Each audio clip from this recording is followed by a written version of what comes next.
इंसानी तारीख हमेशा से सीखने का सबसे बड़ा जरिया रही है।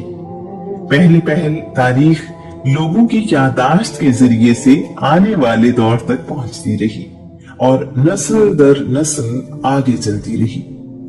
अल्लाह करीम ने इंसान को कलम के जरिए लिखना और महफूज करना सिखाया। कहीं इंसान ने दरख्तों की छाल पर लिखा तो कहीं पत्थर को इस मकसद के लिए तराशा। कहीं कपड़े पर लिखा जाने लगा तो कहीं खाल पर। हर दौर में इंसान ने लिखने और महफूज करने का कोई ना कोई तरीका ढूंढ निकाला। जब कागज आजाद हुआ तो इस काम की रफ्तार बहुत बढ़ गई। इसी लिखने और महफूज रहने की वजह से इंसान ने तरक्की की। आम लोगों को बादशाहों, बहादुरों और गैर मामूली लोगों की जिंदगी में बहुत दिलचस्पी रही है।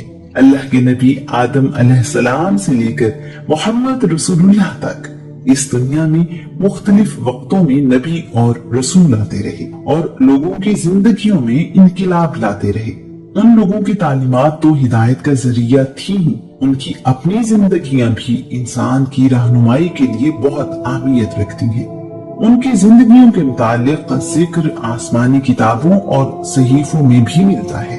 कुरान मजीद इस सिलसिले में हमारी सबसे ज्यादा रहनुमाई करता है। कुरान मजीद हमारे लिए सबसे बड़ा जरिया है जो हमें रसूलुल्लाह की जिंदगी के मुतालिक मालूमात फराहम करता है। इसके बाद रसूलुल्लाह की जिंदगी के बारे में आपके साथियों ने बताया और हम तक ये मालूमात पहुंचाई। उस जमाने की तारीख के बारे में हमें बहुत कुछ हदीसों की किताबों से मिलता है। उस दौर के बहुत से मखतूते यानी मैन्यूस्क्रिप्ट भी मिलते हैं। रसूलुल्लाह की जिंदगी की बहुत सी बातें किसी न किसी तरह लिखी हुई महफूज हैं। इसके अलावा रसूलुल्लाह की जिंदगी, जिसे आज हम सीरत रसूल कहते हैं, रसूलुल्लाह के दौर के बहुत ही करीब किताबों की शक्ल में महफूज मिलती है। इब्ने इसहाक इस सिलसिले में बहुत अहमियत रखते हैं।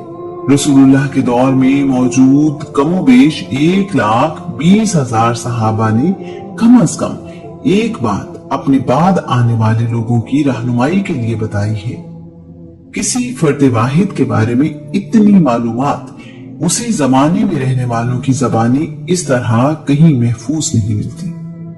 रसूलुल्लाह के बाद भी ऐसी तफसील किसी और शख्सियत के बारे में हमें नहीं मिलती। अरब में शायरी की अहमियत से हम अच्छी तरह वाकिफ हैं। अरब शायरी के बारे में कहते हैं, शायरी अरब लोगों की तहजीब का मुहाफिज खाना है। उस दौर की शायरी भी इस सिलसिले में एक अहम जरिया है।